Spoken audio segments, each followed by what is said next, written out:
Բարի լույս, շատ ենք լսում, որ սուրճը օգտակար ըմպելիք է, այն կանխում է մաշկի քաղցկեղը, նվազեցնում սրտի անբավարարության և շաքարախտի ռիսկը, բարձրացնում կենտրոնացումը։ Պարզվում է, որ սուրճը նաև նվազեցնում է ինքնասպանության ռիսկը։ Հարվարդի համալսարանի շուրջ 16 տարի տևած հետազոտության արդյունքում պարզվել է, որ նրանց մոտ, ովքեր օրական 2-ից 4 բաժակ սուրճ են խմում, մինչև 50%-ով ցածր է ինքնասպան լինելու հավանականությունը։ Հետազոտությանը մասնակցել է 200,000 մարդ։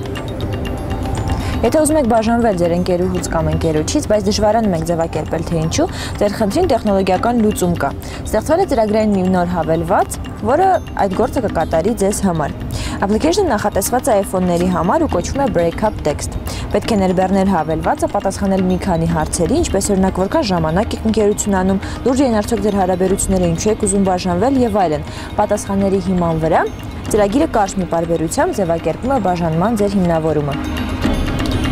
Կաֆեշյան արվեստի կենտրոնի հատուկ միջոցառումների սրահում այսօր հուլիսի 31-ին տեղի կունենա Շոպենի երաժշտության երեկո։ Մենակատար դաշնակահար Միքայել Գաբրիելյան Մոսկվայից, իսկ Նարեկացի արվեստի կենտրոնում շարունակվում է Ամալի Գալստյանի գեղանկարչական աշխատանքների անհատական ցուցահանդեսը, որը տևելու է մինչև օգոստոսի 4-ը։ Իսկ Երևանում այս պահին 20 աստիճան է, ծանոթացեք եղանակի տեսության ամբողջ Հայաստանում։